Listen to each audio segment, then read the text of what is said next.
rise and unite, fueling the passion, igniting the light. Through highs and lows we'll stand as one, a legacy, a tale that's just begun.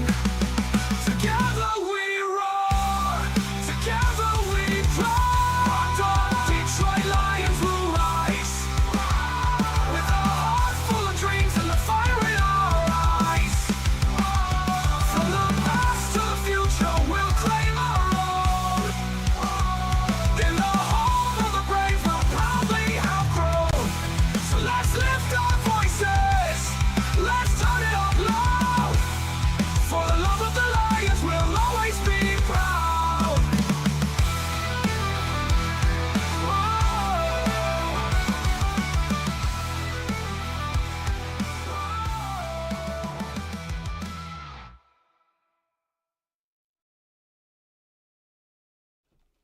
All right, welcome into Rock Down Detroit Lions Night Edition, podcast time, talking Detroit Lions, talking NFL news. But I've got a special segment tonight, something that I put together because we're talking about all these coaching carousel, right? The coaching carousel. We're talking about all these offensive coordinators, defensive coordinators, becoming head coaches. And does the NFL get it wrong? You know, this has been a big topic for Lions fans in the last week. Is the NFL getting it wrong by the process? Now, let me put this out there. This has been going on for a while, right? This process has been in place for a long time. Now, they've made some adaptations to the rule.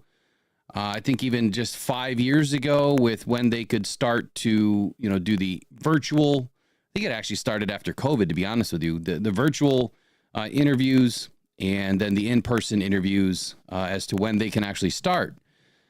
But Lions fans, rightfully so, are kind of pissed off, right? We're a little PO'd. We feel like, like the wool has been pulled over our eyes and something egregious has happened. And yes and no. I think that, a lot of us are wishing AG well.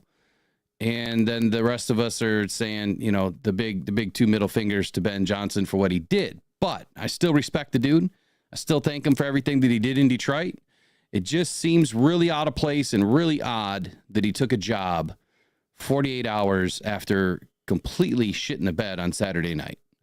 So I get it. I understand your feelings. I've been hearing it all week long. I've seen the comments, the messages. It's been everywhere. You guys have every right to feel slighted. You do. But this process has not changed in a long time. Every other team has had to deal with this to a degree.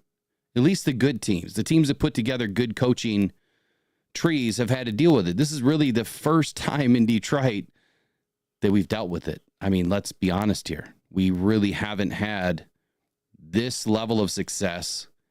And then we haven't had this level of success mixed with coaches leaving. We were blessed to keep all 4 years primarily the same coaching staff. Absolutely blessed. Aaron Glenn was getting looked at in 2022, and he stuck around through 2024. Ben Johnson was getting looked at last year, and he stuck around through this year. Matter of fact, I think Ben even got interviewed in 22. He might have. So I get it. I feel it.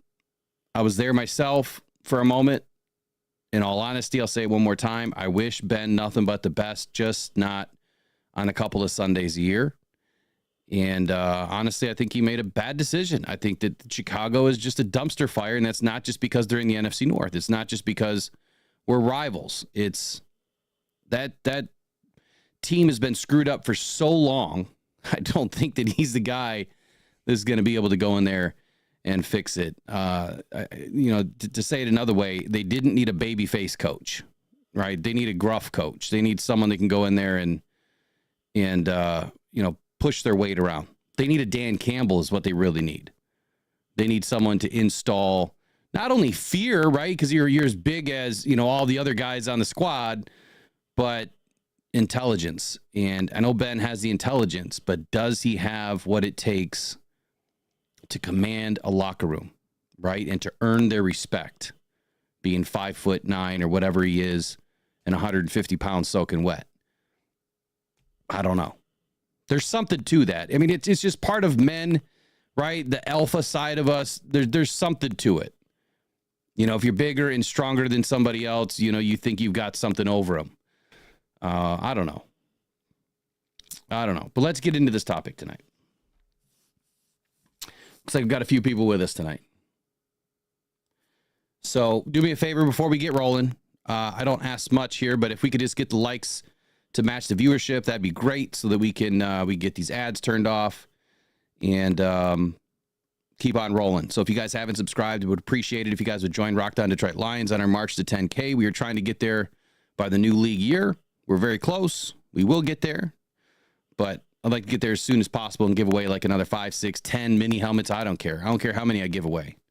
I got boxes full of them. So this information that I'm bringing tonight, I will end up putting all of these articles, all of my sources, I will put them in the description after we're done. But this coaching draft is what I'm calling it. Can happen. It absolutely can happen. And it should happen. And I think that we've had some great conversations this week already with what can really transpire these last 3 weeks that couldn't happen after this weekend. Like what are they doing? What are the teams and the coaches doing that is so critical right now? Nothing. If the NFL just puts a blanket, timeline together and a plan together, you can actually turn this into another moneymaker. They could.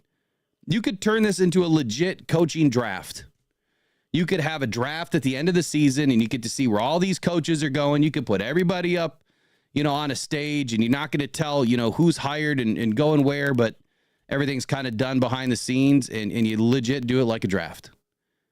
Now, obviously, they'd have the choice of where they're going, but we'll get into that, I guess, at the end. So no, we will not, Randy. We will not get a third-round compensatory pick for Mr. Williams there. We will get one for Aaron Glenn, but we will not get one for Mr. Williams. Only for head coaches and GMs. So if your personnel, executive room, or coaches go up in rank right to GM or coach, then you get the third-round compensatory pick. Now, if you lose a personnel department, executive, and a coach, you get 3 picks. So, you get a third pick. You get 2 picks for 3 years, I think is how it goes. We went over it the other day. It's kind of confusing, honestly. So here we go. Here's tonight's main topic. Might take me a little bit to get through all of this, so just bear with me. I feel out of sorts because I feel like my mic's in the wrong spot. I feel like everything's in the wrong spot. How's the audio? Because right now I don't have any phantom power on. I don't have any boosters on. I went straight mic tonight to try to eliminate the popping noise that I was getting. And hopefully it's working. Okay, good audio. All right, good deal. Okay, so here we go. 2023-2024 hiring cycle. That's what I took a look at. I did not really go deep into this year, but we'll talk about a couple. And the framework of this is I wanted to take a look at some of the coaches that were hired and when they were interviewed, and were they in the playoffs, and did they lose the playoffs around the same time that they were getting interviewed. Kind of the same theme that a lot of you in the chat tonight and watching later were communicating this week, that this was bullcrap. We felt like there too much attention was put into these, 10, 12 different interviews these guys went through, right? I mean, combined was a lot of time taken away from the team. And so I thought, let me take that. Let's put it to use here and see if we can find any similarities with any of the other coaches that were hired. So I'm going to start right away with Mr. Dan Quinn, former Cowboys defensive coordinator. Now, Ron Rivera was fired as the Washington Commanders head coach last season, and they obviously didn't make the playoffs. And on January 15th, it was reported that Dan Quinn had 5 interviews set up via Zoom starting on January 17th. Now, obviously, Dan and his agent and lawyers and his group, they were notified before the 15th of January. If everybody found out on the 15th, and it was reported by Ian Rappaport and Tom Pelissero and, the normal crew, they knew that these interviews were set up before that. Well, it just so happened that they had a playoff game against Green Bay on the 14th of January. So it was reported on the 15th that all these interviews were set up. They had a playoff game the day before. And they got their asses kicked, 48-32. Now, I'm going to go through just the list of interviews he went through. So on the 17th, he was interviewed by the Panthers and the Titans. On the 18th, he was interviewed by the Commanders and the Seahawks. On the 19th, he was interviewed by the Chargers, and then he was hired February 1st by the Commanders. Now, February 1st is key because that is just before the Super Bowl. So it's well after, all of these playoff games post the AFC NFC Championship game. And I think that that's the key weekend is the AFC NFC Championship game, and I'll explain why at the end. But you notice, none of these interviews were set up prior to the first playoff game, which won't be the same with all of these other coaches. Now, the prep, the amount of work that goes into these interviews, it's massive, right? You're a coach, you do well at what you do, but to prep for a head coaching position, you've got to come with it. You're one of 530 that have ever done this in the history of humankind. There's only been 530 head coaches of an NFL team ever since the NFL was created. It has got to be one of the most rarest jobs in the world. So when you think about all these interviews that they're going through, for me, it's the psychological component that this individual is interviewing, and the players, it can also affect their attitude, their psyche, but I think it's the psychological component to an individual interviewing and the players that are affected by this. And the reason why I say that is the Cowboys had their first playoff game versus Green Bay, like I said, on January 14th. They didn't, hold on. The Cowboys had their first playoff game against Green Bay on January 14th. They didn't just lose. Right? They were humiliated, 48-32, kind of like we were this past weekend. Quinn served as Dallas's defensive coordinator the 3 seasons before that. The Cowboys ranked a combined 5th in points and 7th in yards under Dan Quinn. The Cowboys led the NFL with 93 forced turnovers. This matchup, the Cowboys defense gave up 7 touchdowns in the season-ending loss. The unit gave up 415 yards, 143 on the ground, 118 of which went to running back Aaron Jones, who found the end zone 3 times in that game. The 48 points against were the most allowed by the Cowboys under Dan Quinn ever. You can't call everything a coincidence when it happens, when the theme is the same for most of the teams that that have these coaches that are going into this position of having to interview during the playoffs, and they lose in epic fashion. This one is so similar to the Lions situation. We got humiliated. We did not look prepared. Dan Quinn did not look prepared in that game against the Cowboys. Now, obviously, all of us wanted the Cowboys to lose because what happened to us, down there in Dallas, or against Dallas. But I think it's this first picture that kind of points, that something ain't right here. His head had to have been elsewhere. How do you have that great of a defense and you're going in and losing to a first-year quarterback in Jordan Love? Doesn't make any sense. So the next guy that I'm going to point to here is Dave Canales. So Dave Canales was the former Tampa Bay offensive coordinator. Now, he was interviewed on January 18th, and then he lost to the Lions on the 21st of January. His second interview was scheduled for January 22nd.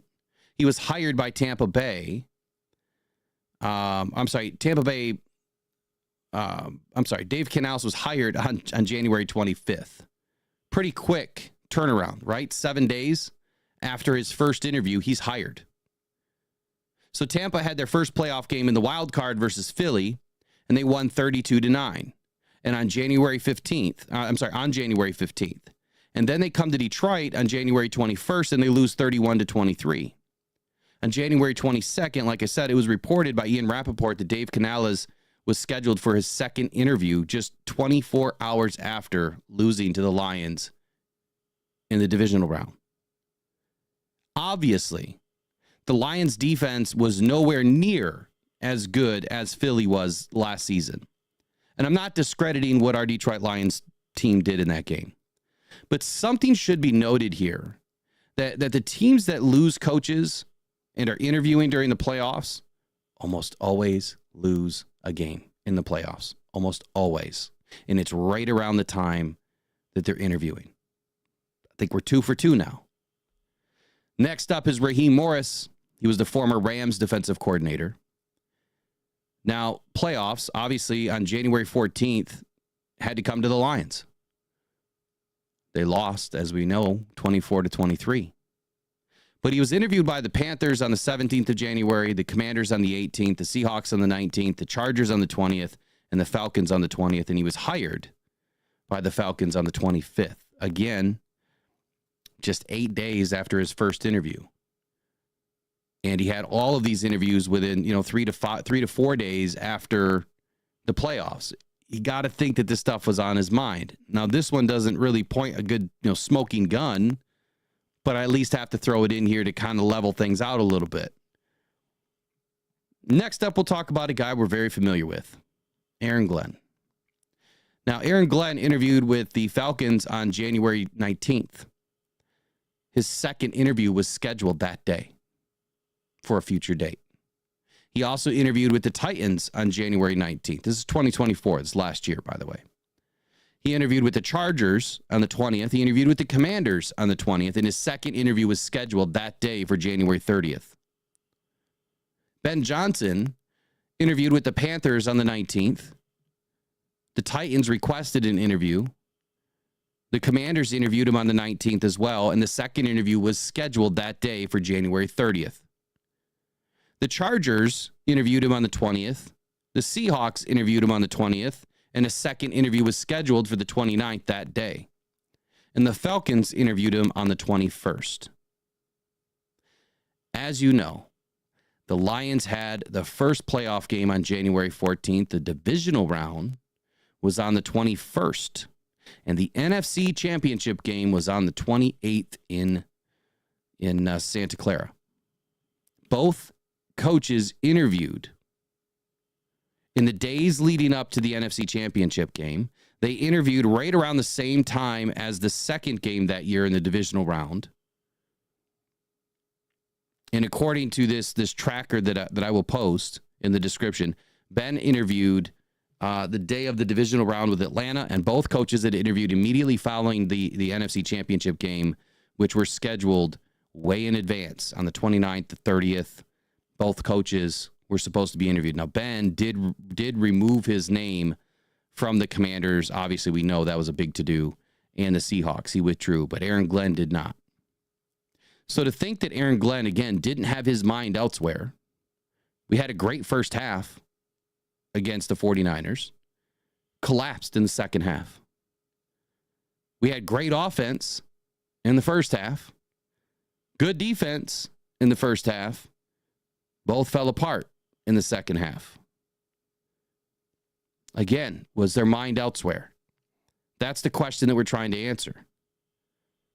So next we'll talk about Mike McDonald. Now, he interviewed on January 11th per the team with the Panthers. He interviewed on the 12th with the Falcons, the 13th with the Titans. Again, this is last year. He had 3 interviews before the divisional round where they beat Houston. The AFC Championship game was on January 28th. He had interviews scheduled for the 29th with the Commanders and the 30th with the Seahawks. So just a couple of days after, the next day and the 2 days later, he had interviews already set up after the AFC Championship game. Subsequently, they lost on the 28th, 17-10. The Ravens ended up hiring Mike McDonald on January 31st. Ian Rappaport reported that Seattle would have been, and then get this. This is kind of where I'm going to end it here for this, but then I'm going to go into a little diatribe, I guess.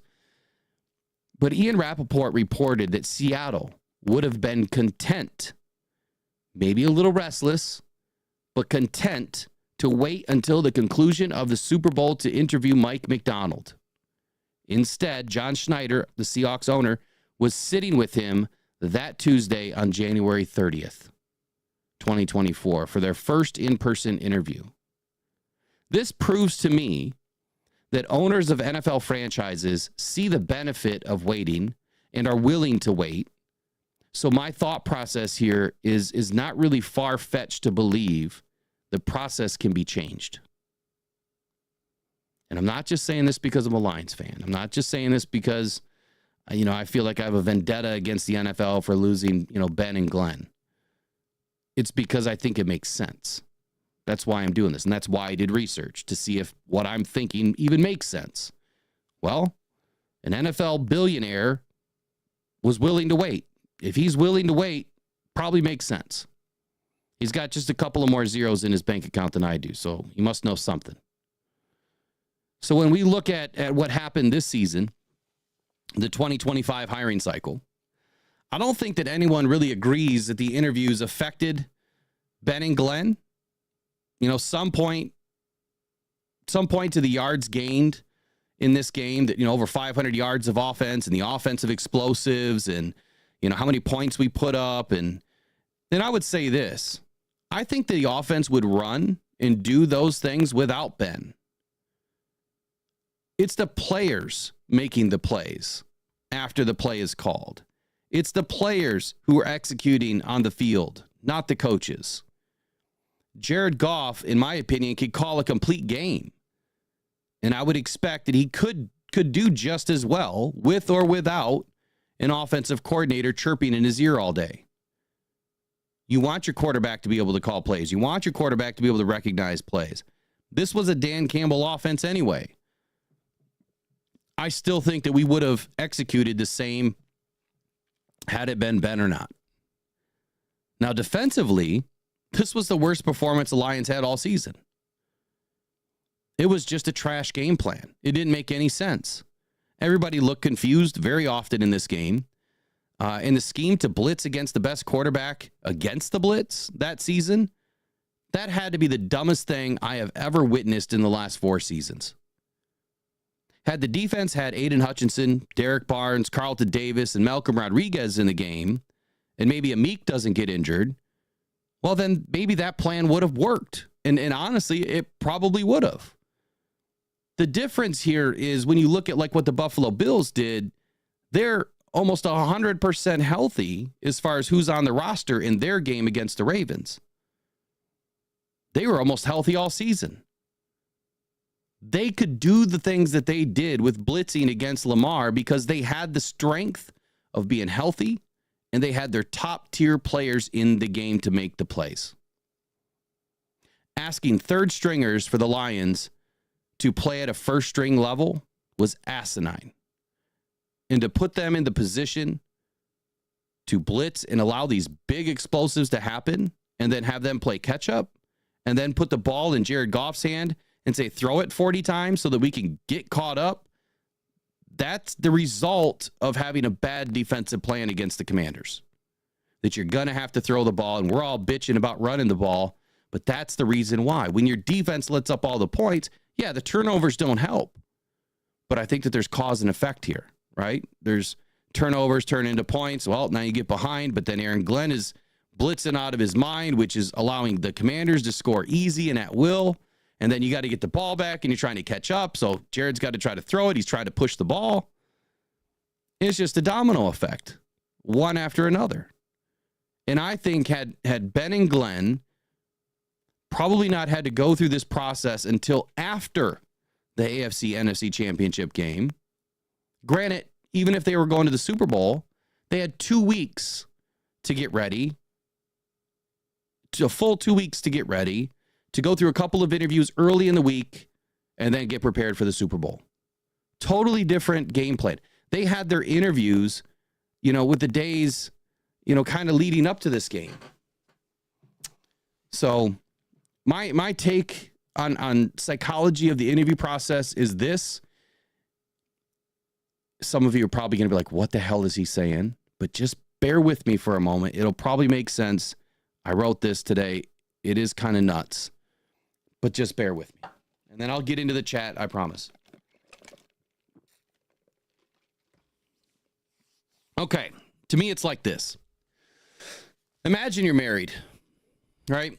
You have a daughter and you have a son, and they're in their young teens, 14, 15 years old, let's say. One day, your wife just writes on the refrigerator calendar, "This is our last day together as a family," and then circles it. For no reason, right? She circles it for no reason other than she just wants to go interview new candidates to be her new husband. And that week, your son gets into a fight at school. The daughter starts dating the school bully that nobody likes. And to make matters worse, your wife starts putting on perfume and makeup that she wore when you first met, and she hasn't done that in years. Gets her hair done differently for the first time in a decade. Man, you're just burning up at this point, aren't you? Now tell me, that situation as a man, right? Women could probably relate in a different way. That wouldn't mess with your psyche and your children's heads, right? Your children being the players in this story. And I know that it's a crazy analogy. I get it. But I think it's one that we can all relate to in a way, and that's kind of why I chose it. It's the same analogy that can be exactly what this process does to the players and the coaches involved in the process. The head coach is the husband in this case. Like I said, the coordinators are the wife, and the players are the kids. There's no way that anyone could tell me that the coordinators' heads are not elsewhere, thinking about other things, not 100% focused. And honestly, it shouldn't be. They shouldn't be, because you have to be thinking about these things that are extremely important, life-changing things that are happening quickly to you, your family, those around you, your friends, people that you've made relationships with. If you could maintain 100% focus on just the next game ahead, well, that has to be a bit of narcissism, because I don't think that it wouldn't bother anybody. I think it would bother everyone. If it didn't bother you, that would be kind of weird. If it wasn't on the front of your head, that would be kind of weird.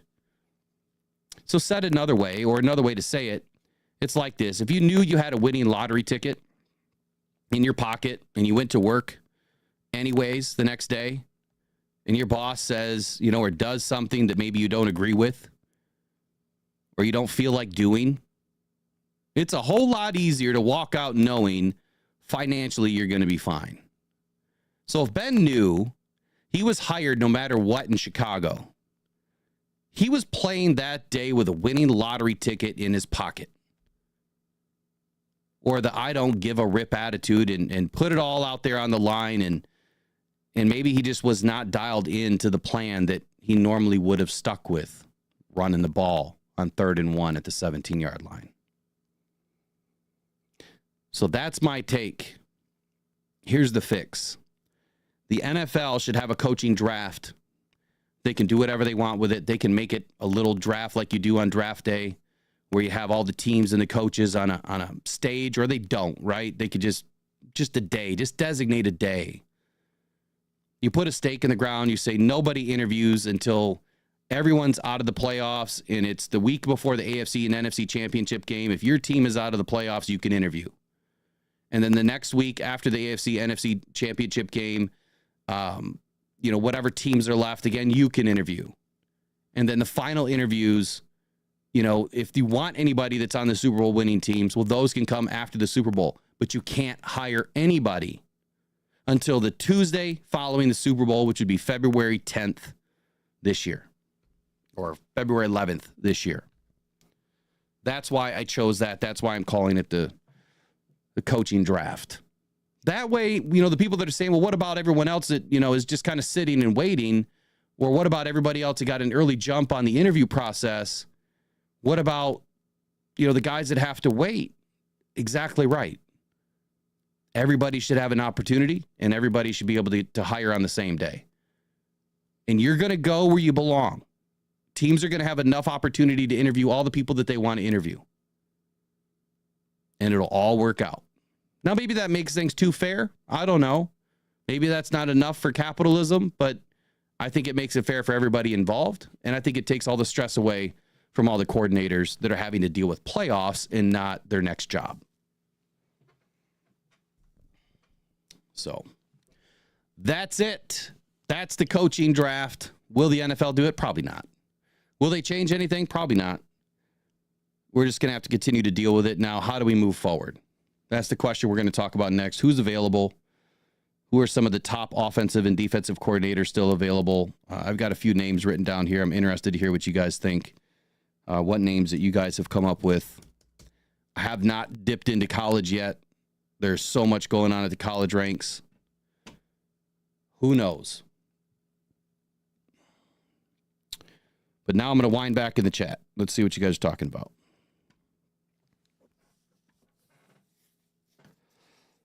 Harpazzo says this is a Roger Goodell issue. It seems like the Lions get screwed and the NFL does something. I don't know. I think this is an every team issue. I think every team's had to deal with it. It's just our time, right? That's all it is. It's just our time. Let me get. Oh, you guys didn't hit 75 likes yet. We're almost there. Drew Schoenbeck says not the right time for any distractions. When you're in the playoffs, not sure if Ben Johnson and Aaron Glenn had their minds 100% on the last playoff game. School for our kids, house to be moving to. Yeah, exactly. You've got a ton of things going on. To make matters worse, I mean, people act like this is just a normal interview. I mean, you have mountains of paperwork I'm sure you have to go through, or your attorney does. And then you have to have conversations with your attorney. And then you got to have conversations with your wife. And then you got to have conversations with everybody else around you. And then, oh, by the way, you're trying to poach just about everybody from the organization you're with currently. And then you're trying to assemble a team, because part of going into this interview is you have to go in and say, yeah, I think that I can bring this guy with me. This will be my OC, my DC, and down the line they go. So they're making phone calls. You know, they're probably doing research about guys. They're trying to figure out who does what well. It's constant. It's not just the 2 or 3 hours they were in that interview. It's probably the 12 or 16 hours they were in that interview. It's the, 12 or 16 hours before that they prepared. And then it's the 12 or 16 hours after that they're making phone calls and sending off emails and doing whatever else they got to do. You're talking days worth of work here that is distracting them away from being prepared. It's not just the interview. It's more than that. Old Man River says, I think it would work. The love of the game, and there's talent there. I'm not sure what you're talking about there, but I probably missed something. Better the Hunt says, I believe if they implemented that, it's good, but I bet phone calls will still be sent, text messages. Oh, of course. Absolutely. It's not going to totally remove the process to a degree, but I think it removes a large part of it. I mean, it's always going to be on the front of somebody's brain. But then again, to your point, Randy, if let's say that they do this, let's say they make it a tampering deal. You can't tamper at all. You can't reach out to anybody. Nothing. You can schedule an interview, and maybe even that's too much. No tampering. I mean, I think it works if you put that into place. It doesn't mean that people aren't going to get around it or circumvent it. But I think that you just have to make some pretty sharp rules here and apply it.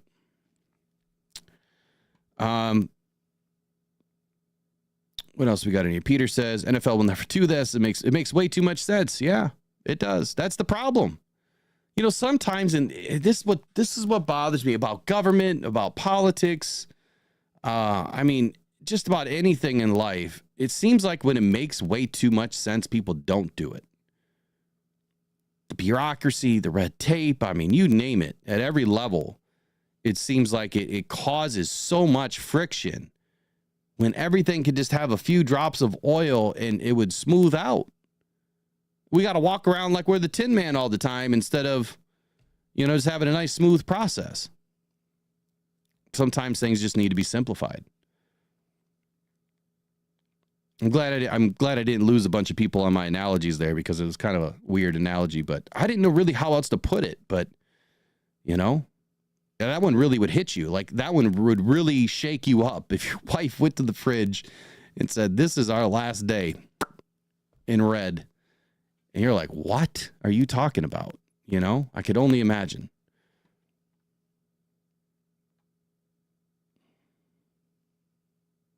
So how do we move forward? What do you guys think? Ladies, gentlemen, what do you think about how we move forward? That's the biggest question. Who are we gonna bring in? Who are we gonna lose? And we're not done losing people. The way that it's been reported earlier, it sounds like Aaron Glenn may be the biggest threat to our staff. Which, I'm not mad at Aaron Glenn. I'm not. You know, I think that he did it right.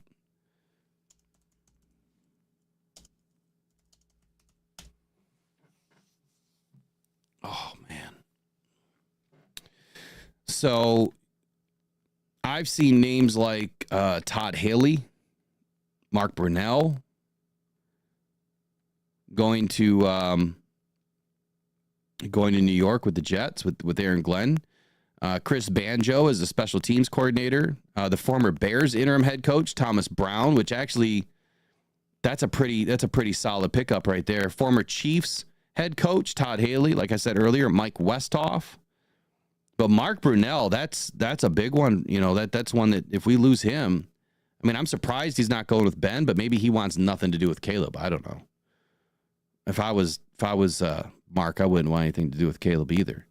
But imagine this: Steve Wilks as your defensive coordinator, Mark Brunell as your quarterbacks coach, Chris Banjo as your special teams coach, and then the former Bears interim head coach, Thomas Brown, and then the former Chiefs head coach, Todd Haley. You've got two head coaches on your former staff, or on your staff, former head coaches on your staff.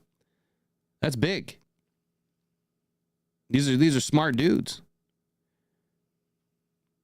Also to be considered is Rams pass coordinator Nick Calley, Texans quarterback coach Gerard Johnson, and the Vikings quarterback coach Josh McCown. So Josh McCown and Byron Leftwich, those are two of the names that I think that I would throw into the ring for offensive coordinator for the Lions.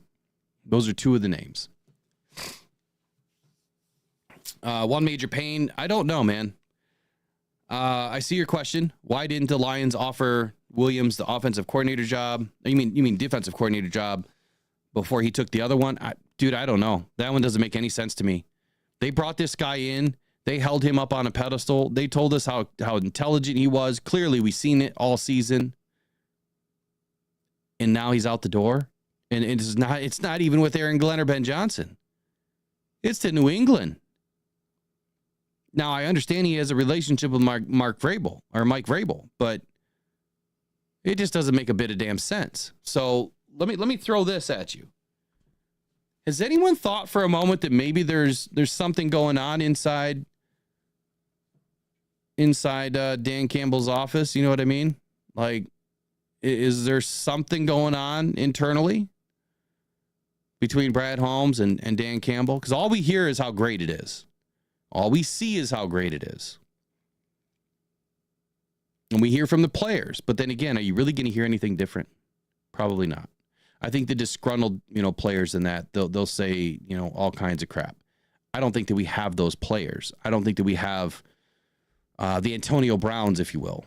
I don't think that we have those guys on the roster that are just going to speak their mind. But has anyone thought for a second that maybe these guys are all defecting, I should say, because something's not right? I don't know. I don't think so. My personal take would be, I don't think so. I don't think there's anything wrong. I just think it's the product of you have an amazing tree of coaches that, they all deserve bigger and better opportunity. And there's only one offensive coordinator job. There's only one defensive coordinator job. And there's just not enough to go around. There's only one head coaching job. The good news is we haven't lost Scotty Montgomery yet. So Where I said before that Scotty Montgomery was my shoe-in for the offensive coordinator position, he still is. That is my guy right now. Terrell Williams was my defensive coordinator pick. But I'm going to echo something that Jeff Iafrate said. I think it was today. I caught a clip of it while I was driving to Meyer. And he was like, man, if they hire 2 within, he's got a problem with that. He doesn't want to see 2 coordinators get brought up from within. He wants someone from the outside, someone that has experience. And I think that that's a smart move too. I really do. I think that if you're going into this thinking that you need to have one with experience over the other, I would say that's the defensive side of the football. Can't remember if Jeff said the same thing now. But I would say the defensive side of the football is probably where you're going to want your most experienced guy, because this is Dan Campbell's offense and he has his fingerprints all over it. I think you can get away with a little bit more on the offensive side of the football, especially with the players that we have, the quarterback that we have, very cerebral individual that Jared Goff is, very smart, intelligent. He can run this offense. This offense is built for him. It's an offense he helped build. He knows it inside and out. So I think that's a very smart take by Jeff, and I would tend to agree. Frank Haley's still with us for the moment. Last I heard, he was getting a second interview with Seattle, and there's also potential that he could end up in Chicago.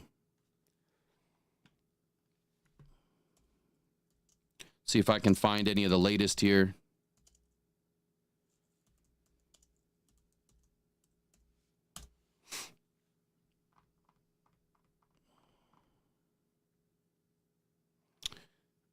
Interesting. So this just came out a few hours ago that said Ben Johnson won't target Hank Fraley. Now, I don't know if I believe that or not. But according to Ben Johnson, or according to this article, that Fraley is not expected to join the Bears. In fact, Ben Johnson is not going to raid the Lions coaching staff to fill the vacancies with the Bears. I think that that's a smart move. I think that I'll also earn Ben a little bit more grace within the Detroit community, the Detroit fan base. He probably heard it. I'm sure he heard it. I mean, I was one of the first ones out there calling this dude a traitor, and I don't normally react that way, but that's just how I felt in the moment. My emotional EQ did not work that day. It was turned off.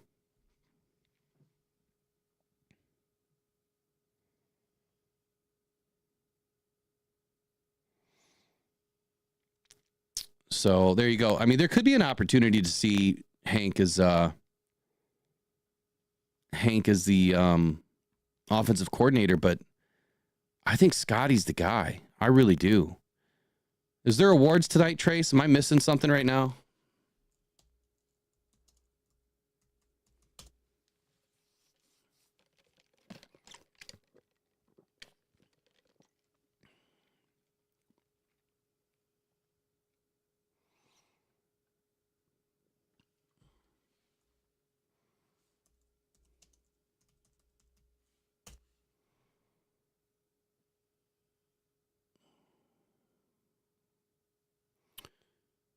Let's see here.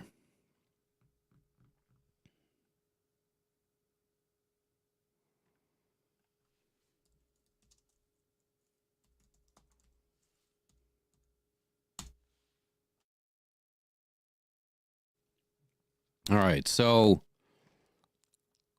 Trace, I don't know where you saw that.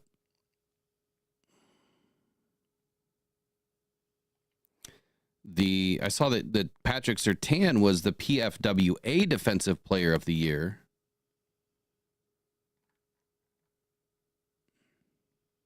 It's was posted on Lines X. I don't have that open right now. I can in a second, though.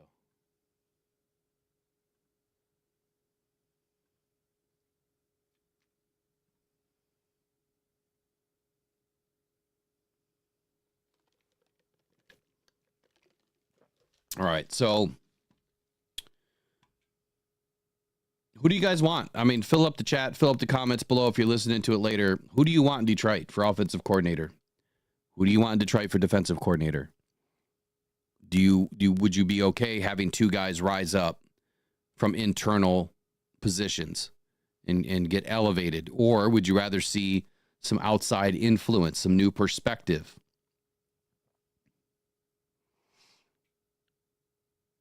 And I have to say this too. Aaron Glenn, man, he couldn't be in a more perfect situation. Like, I mean, this team drafted him, right? And he played with that team. He's got a lot of history there. It's good to go back, right? And maybe he can do something different that hasn't been done. I hope he does. I hope he turns the Jets around. I really do.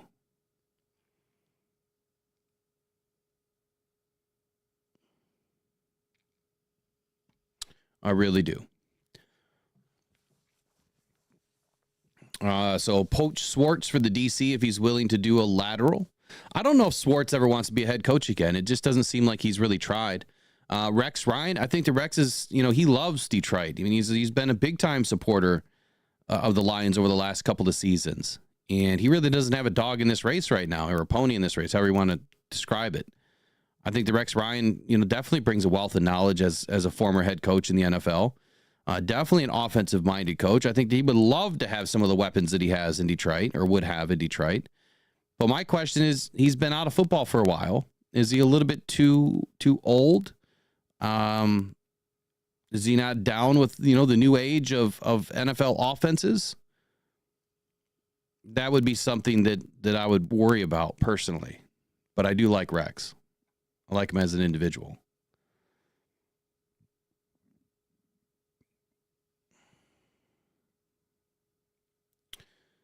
Let's see.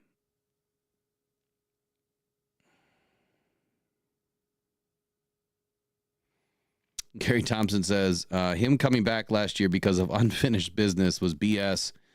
It was Eberflus not being fired until the Thanksgiving Day game this year when he was fired. Johnson wanted Chicago last year. When was Eberflus? When was he hired? I don't even remember when he was hired. And I don't know if they had a reason to fire Eberflus last year because they needed a quarterback.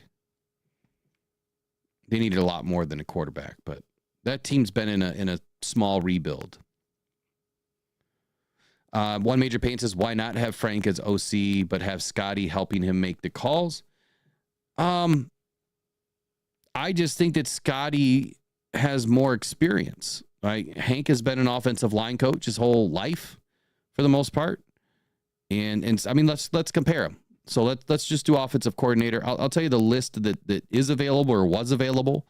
Adam Stenovich, offensive coordinator for the Green Bay Packers. Stenovich has not been real notable for his success in developing Green Bay's offensive line and adapting their offensive strategies effectively, but he's gained some attention for transforming Jordan Love into an electrifying quarterback.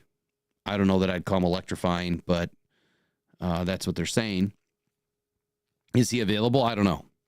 Bobby Slowick, last I heard, was still available. I don't think he's been hired or stolen. Offensive coordinator for the Houston Texans. Slowick brought the Shanahan offense to Houston. And, it's been pretty successful for C.J. Stroud. He bagged an offensive rookie of the year in 2023, and Slowick's innovative play calling is kind of the same style that we need in Detroit. Could it make a difference in many different teams? I'm sure it could. Would it really make a difference in Detroit as a lateral move for Bobby? Look, he's not getting a head coaching job, so is he willing to move? I don't know. Josh McDaniels, obviously that's come and gone. He's already attached to New England. And then you got Thomas Brown, so the former interim head coach of the Chicago Bears. If there's one guy that I would want to see come to Detroit as an outside in and kind of, give the double middle finger to Chicago, let's poach the Chicago Bear head, former interim coach, offensive style of coordinator, background in Thomas Brown. Let's bring him into Detroit so that way we can get some of that inside information back that Ben just took with him.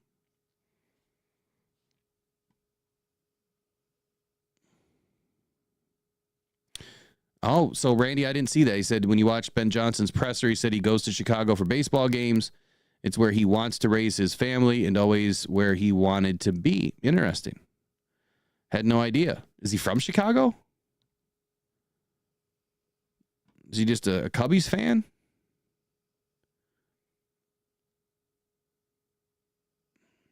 Oh yeah, James Burgess, I'm right there with you, buddy. He says, don't be mad. Be like Dan and realize Ben going to Chicago makes it that much more fun to kick their ass every year. Absolutely.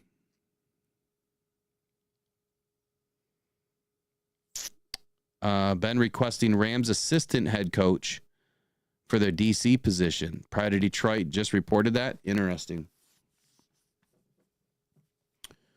Just seen it right now, too, from Ian Rappaport. The Bears have requested Rams assistant head coach and passing game coordinator Aubrey Pleasant to interview for their vacant defensive coordinator job under Ben Johnson.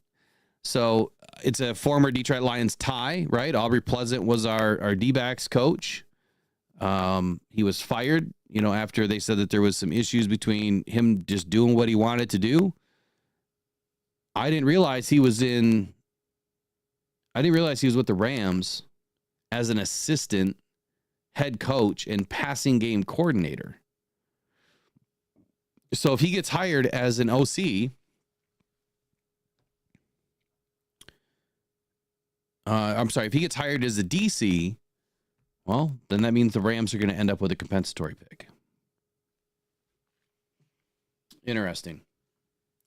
Please do it. Please bring Aubrey Pleasant in, because I don't think that Aubrey Pleasant was that great, honestly, but I guess I really haven't seen him as a defensive coordinator, right? So I don't know.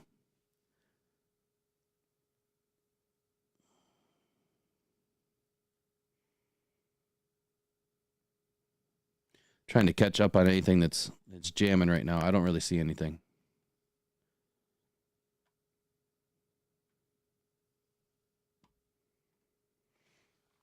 Okay, so in the chat, what do you guys have for me? Who do you want to bring into this team? Still waiting on a bunch of options here. I'm doing okay, Ed. I'm doing all right, man. I'm just glad that I got internet back and we don't have any drop frames right now, and I don't have to deal with any of that crap anymore because it was a long day. Had a lot going on today. And David Lyon says he's hiring the people that Dan fired. That's funny.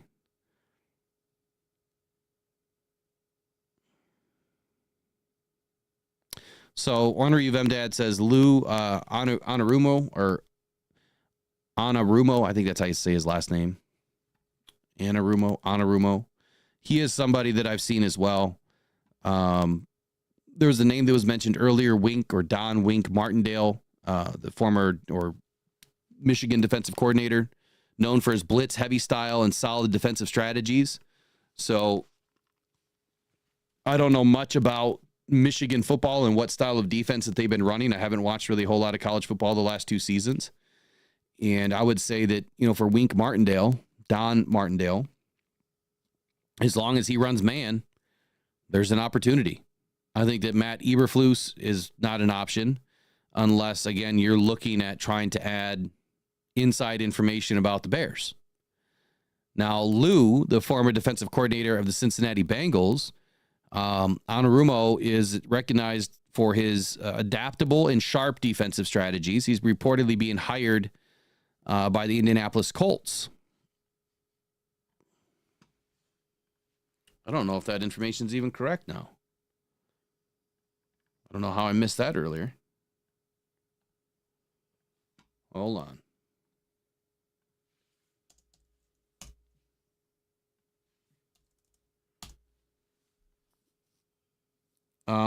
Yeah, he's already been hired.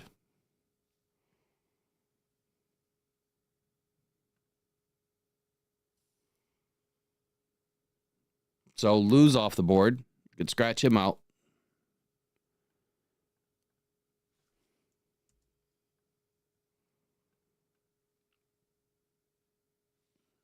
How about Steve Wilkes?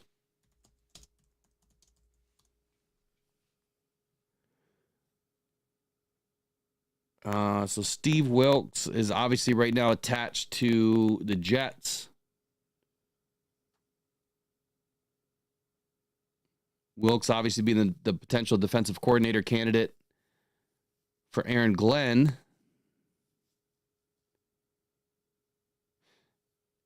So this is kind of weird. Let me read this. Let me read this again. It says on the defensive side of the football, Steve Wilks will be a name to watch. Wilks will be a potential defensive coordinator candidate for New York in the event that Glenn is hired as a head coach. We already knew that. But the latter is currently the Lions DC, but there is, of course, no guarantee that he would continue calling plays if he were to take on the Jets head coaching position. Yeah, I don't think that Aaron Glenn is going to call defensive plays as a head coach. I don't think that happens very often. But for Wilks, obviously he has a coaching background dating back to 1995. He's been on an NFL sideline for all but 3 seasons since 2005. He's 55 years old. He's been a full-time head coach on one occasion, in addition to a pair of defensive coordinator gigs at the pro level. The most recent of those was in 2023 with the 49ers, a position Wilks took after he did not receive the Panthers' full-time head coaching gig. San Francisco, though, moved on from him after last year's Super Bowl, and he was out of coaching for this season. I kind of like that. I kind of like he's had a year of rest. He's had a year of watching, probably a year of thinking, adapting, but being part of a very prolific 49ers defense, he understands, what it takes to get after the passer. He probably also understands what it takes, to allow to have your defensive backs play a man defense. And how important that is to Dan Campbell and their defense going forward that's built that way. I don't know. Interesting. It's an interesting name, at least.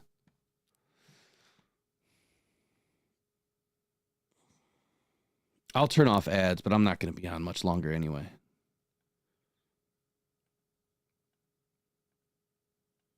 These night shows, I'm going to try to limit to an hour. I know we're approaching the hour now. So, let's see. Jody Carruthers just joined. How you doing, Jody? What did I miss? All right, so Saleh. So here's my issue with Saleh. I think he's could be a great defensive coordinator option, but at the same point, he's going to have a good year in Detroit and then he's gone. So do we want a guy that is going to be in the next round, the next coaching carousel of head coaching gigs in 2026? I don't think that that's a good answer. Or do we want a guy that is, somewhat proven, still young, and is not just going to leave us in a year? I wouldn't think that we would want, we're going to want a couple of years out of somebody. I mean, I know you can't always hang on to it, right? You can't always keep guys around. They are going to get poached at some point.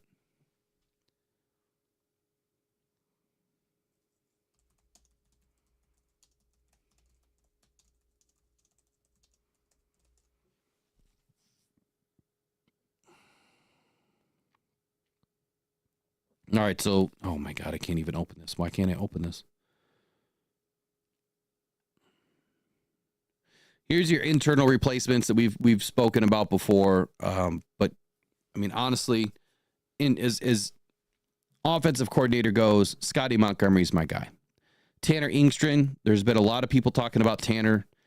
Is he the Ben Johnson number 2? I don't know. I don't see it yet, but I didn't see it from Ben Johnson, either. Obviously, Engstrand worked in his second season as the passing game coordinator in 2024, meaning wide receiver Amon-Ra St. Brown has earned first-team All-Pro selections in each of his years at his current post. St. Brown's 12 receiving touchdowns in 2024 were the most by a Lions player since the Hall of Famer Calvin Johnson's 12 in 2013. He also became the first player in Lions history with 100 or more catches, 1,000 or more receiving yards, and 10 or more receiving touchdowns in consecutive seasons. Those are great stats, but I'm putting that on the player. I'm not putting that on Tanner. It doesn't work that way for me. The player did all that. Maybe 10% of that's because of Tanner, but that's the player executing, in my opinion. Even though that Jared Goff had an incredible season this year, I'm not going to give all of that credit to Mark Brunell. I'm not going to give all that credit to Tanner as, a passing game coordinator. Just not going to do that. Internal, obviously, we still have Calvin Shepard for defensive coordinator, and I don't know if there's really anybody else on the team now that would make sense from an internal perspective outside of Tanner, Scotty, or Calvin Shepard. I mean, can you guys name anybody else? Dennis Allen was tied to Ben, I believe, in Chicago. Chris Spielman, it's funny. Chris Spielman, he was practicing learning the offensive side of the football, and what he was talking about it during Hard Knocks or whatever. So be interesting. I doubt it though. I think that he likes his executive roles. Peter Van Larhoven doesn't want any retreads. He wants some fresh, innovative ideas.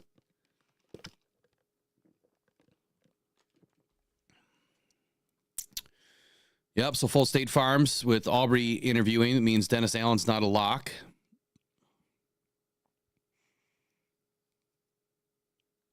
So Dennis Allen obviously gives you the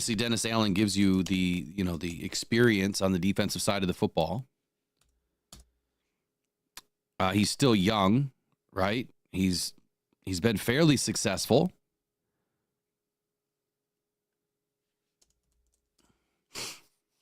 Let's take a look at Dennis Allen real quick. So as a player, he played with the Buffalo Bills in 1996. He was an off-season and or practice squad member only. So really no real history as a player. I mean, at least he made it to a squad. It's more than I can say for myself, right? As a coach, though, in Texas A&M, he was a graduate assistant between 96 and 99. He was with Tulsa between 2000 and 2001 as the DB coach. And then he was with the Atlanta Falcons from 02 to 03 as a defensive quality control coordinator. And then he was elevated in 04-05 as a defensive assistant. And then he moved on to the New Orleans Saints in 06-07 as the assistant defensive line coach. And then he was elevated in 08 and 10 as a secondary coach. So right there, and he was also with the Saints in 15 and 15 through 21 and 22 through 24. He has experience with Dan Campbell.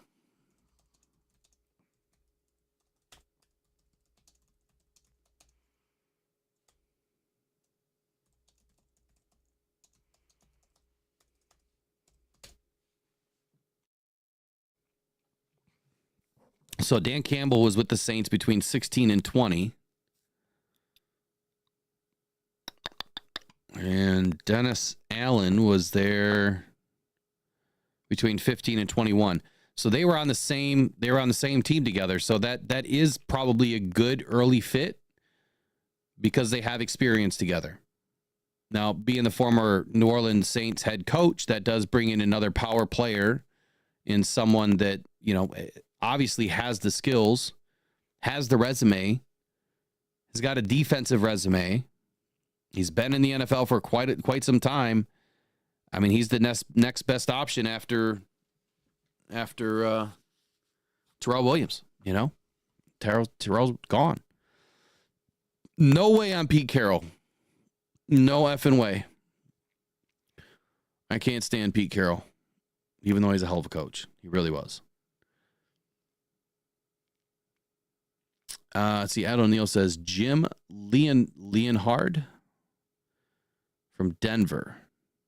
You hope DC interviews him. For which position, Ed?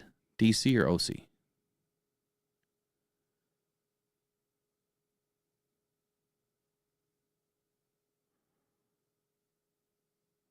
Lone Wolf says defensive line coach from the Saints, Brian Young. Texas A&M ties to Dan Campbell.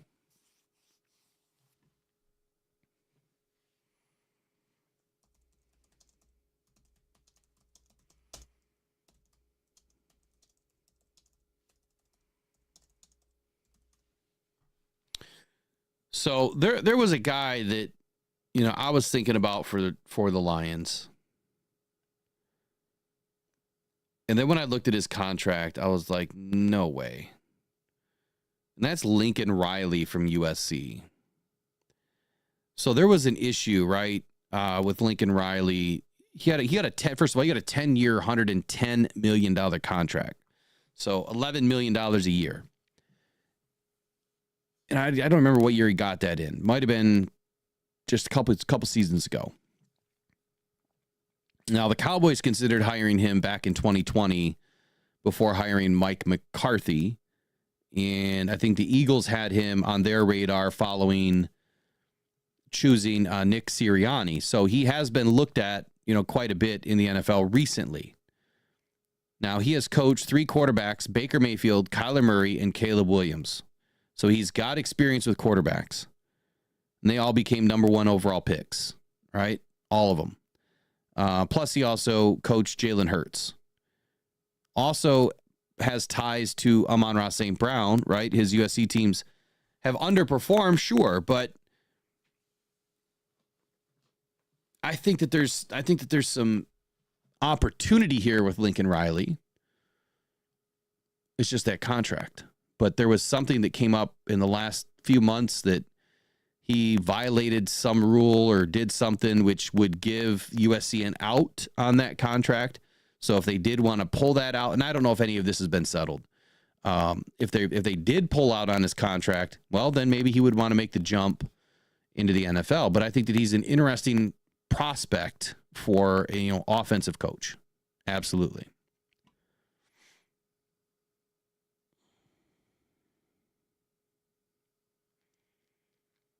Trey says she's volunteering for DC. I mean, obviously, I'd love to volunteer, but it ain't happening. I'd do it for free.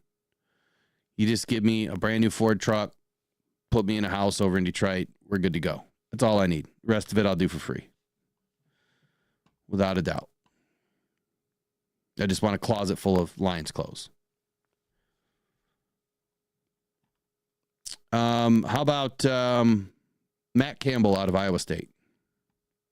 So Iowa State Cyclones Matt Campbell, he's been mentioned in recent NFL hiring cycles. Detroit Lions courted him a few years ago, and for good reason, obviously. He took over a program that had only 8 bowl appearances in 38 years before his arrival at Iowa State. And he has earned 6 bowl berths since, with his 7th right around the corner in his 9 seasons with Iowa State.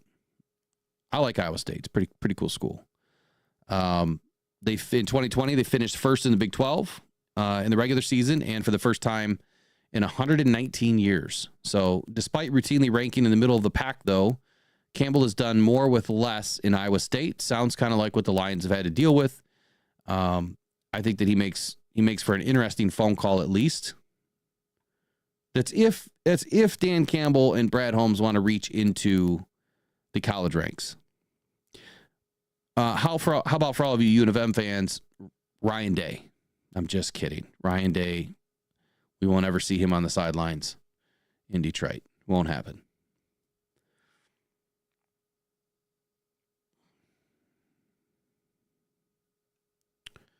I'm surprised we didn't hear a whole lot more out of Deion Sanders this year, because he's another one that is mentioned. And then you've got Kirby Smart out of Georgia. I mean, hell, that would be a great fit, for hold on here.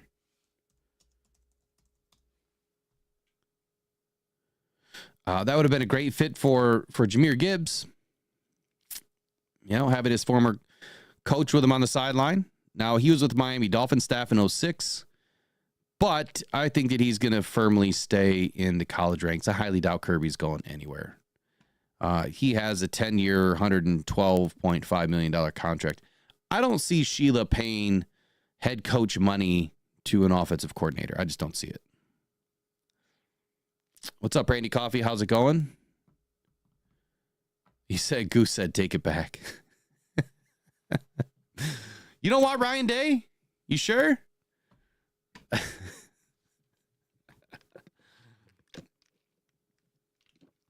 I'm going to study up on this. What's his name? Henry Winkler? No, I'm just kidding. Martindale. I'm going to study up on Martindale and see what he's all about. We'll talk about him in the morning. I'll bring some more information tomorrow morning We'll get into more news, NFL news, rumors. Obviously, we'll start that tomorrow. We'll take a look at this weekend's games. It's coming up. AFC, NFC Championship. Game that we should be in. I got to tell you, my heart is still broken, man. I know that it's not even been a week, but it's tough to think that we were so close again and yet so far away. So this morning, I'm going to finish with this. This morning, actually, I got two things. First thing is Jaguars. But did they just bobble the ball or what? How do you not fire Trent when everyone told you that Trent Baalke was a problem and you didn't fire him? And now you fire him. And you lost out on Aaron Glenn and Ben Johnson. What? How dumb can you be? You should have just got rid of the dude. So there's that. And then how about this? You know what? I didn't do the raffles this morning because we didn't have internet. So we'll do it in the morning tomorrow. Promise. We'll do it tomorrow. Great. Now I forgot what I was going to say. Oh, no, I didn't. This morning I was talking about the messages that I was getting in the mailbag and text messages and comments that fans are starting. I think these are SOL fans. I'm not going to call you out if you're in the chat. I'm just not going to. I mean, I respect your position, but talking about wasting careers already, about Jahmyr Gibbs and Amon-Ra St. Brown, and wasting these guys' careers like the Lions did with Calvin Johnson and Barry Sanders. And I didn't really give anybody a direct response. Like, I didn't respond, to the emails. I just said I'll use it, as a topic. But I have to say this. I think that we are very far away from having to feel that way. Barry and Calvin were in Detroit for a decade each. Same thing with Matthew Stafford, 12 seasons or whatever it was in Detroit. I would say if we get to the, 7-year mark with Amon-Ra St. Brown and the 5-year mark with Jahmyr Gibbs, and we haven't won anything like a Super Bowl, then I would say, yeah, it's not looking so good. Because, I mean, at what point are you going to be able to keep these guys around? You're not going to be able to keep Saint in Detroit for the long haul. And that's the one thing that, God, I hate saying I told you so to people. And I'm not trying to say that right now. But when we gave Amon-Ra St. Brown $30 million a year, I love what the dude does for the team. I love him as a big time contributor. He's the perfect essence of what Detroit football is, but that is a ton of money to give to one wide receiver when wide receivers, I mean, they kind of come a dime a dozen through the draft. You can definitely get a good one or two almost every season if you wanted to. You will never get a St. Brown because of who he is and how he is, as an athlete, as an individual, as a person. But that is a lot of money. And I'm going to tell you that cash register is going to come calling again. And right now we have to win soon before all of these bankrolls just get out of control. And that is exactly why I am so adamant that you cannot just go out and bring in these high-priced free agents, Garrett, Crosby, Surtain, I don't care who it is. You can name the highest priced free agents this season. None of them are coming to Detroit. None of them. And the reason is St. Brown just got a hefty paycheck. Sewell just got a hefty paycheck. Aleem just got a hefty paycheck. Jared got a hefty paycheck. And I'm betting that they're not going to extend Aiden Hutchinson right away. They'll pick up the 5th. And then they might extend him before the season, assuming that he is back to health, playing at a high level. So then Aiden's going to get a big paycheck, guaranteed. If he's back to full health through training camp, he'll probably have a new deal before week 1 of the next season. If he's kind of getting there and he's not ready, he won't get a new deal until after the season. But he'll still be under contract. He won't be going anywhere anyway. So you pay out all these big deals, at some point you're going to run out of money. It's not like you can have more than 9 guys at a max contract. You can't. I mean, think about it. If your average max contract is going to be $25 million, and you got 9 guys, that's $225 million. Right now, we have Amon-Ra at 30, Jared at 50, Aleem at like 22. I think Sewell's at like 28 or something like that. Hutch is probably going to be right around 25. If you do keep J-Mo around, right now he's probably worth 15.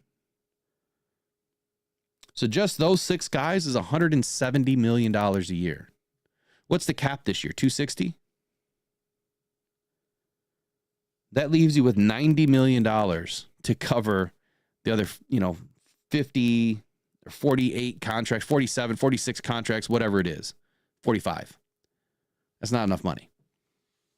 That's why I keep telling people it ain't going to happen unless these guys are willing to work out, their contracts. Then it could happen.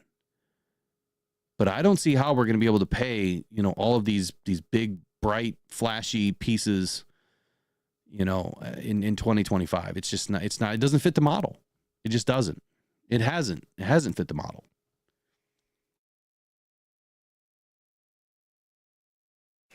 All right. What did I miss?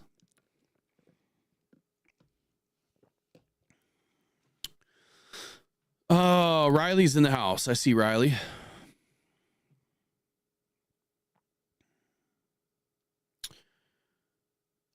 Appreciate that, Riley. No worries, man. That's just what we're all about, man. I'm about other people. So one major pain, you said to look at who? I'm sorry. Who did you want me to look at from Denver? Oh, Jim. The Jim Leonhard. All right, let's take a look at Jim. And then I'll talk about it in the morning.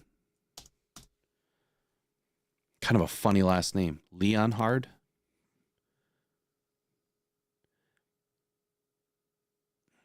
I like Joe Carboni's message in here. He says, "Isn't it awesome to have our coaches poached and not fired?"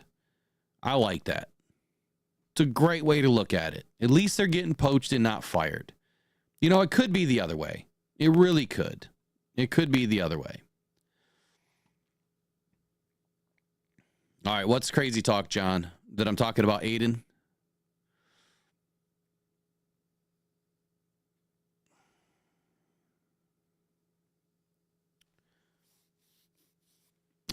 Let's see here. Estella Eves, appreciate your comment. So do you guys think I'm crazy? I mean, the SOL talk. Who's talking SOL? Do you guys think that I'm crazy that Aiden doesn't get extended this year? Draft coverage, Ed, is going to have to start next week. So I'm going to be buried deep into it this week. I mean, thank goodness Riley made a good connection with Thor Nystrom, and he's willing to come on at least one more time, maybe a couple. We'll see how busy he is. I mean, he's probably getting deep into his bunker by now, but we'll pull him out hopefully for a couple of episodes, and we'll talk some pretty in-depth draft coverage. And then hopefully we'll have the Talking Football guys on here at some point soon too.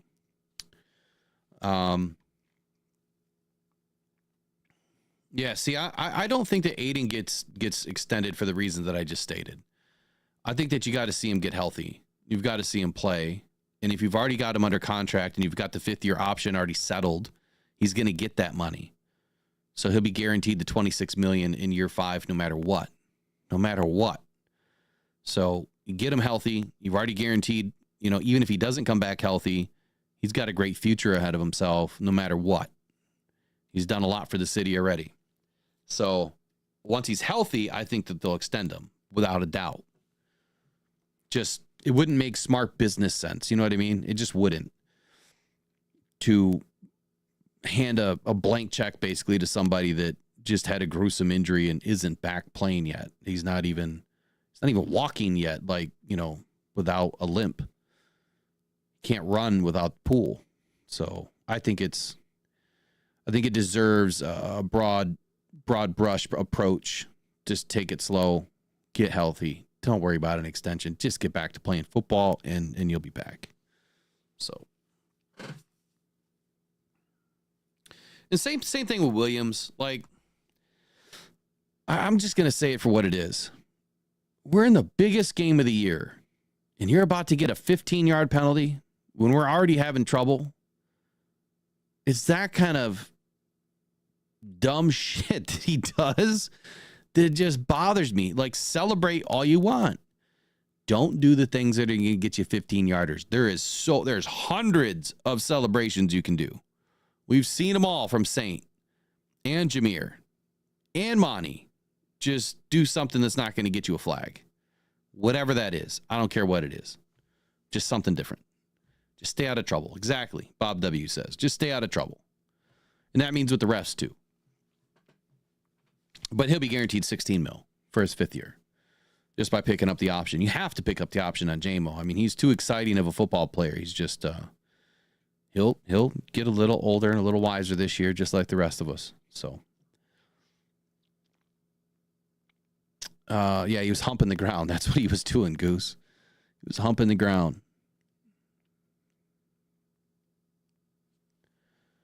So anyway, I'll take a look at Jim Leon Hard tonight. I'll go through some more prospects for us in the morning. Maybe we'll hear something tomorrow. I mean, our guys are getting poached left and right. It's only going to be a matter of hours before we hear someone else is gone. So we'll jump into it tomorrow, 8 a.m. right here, Rise and Grind Morning Show. We'll see you guys tomorrow. Have a good night.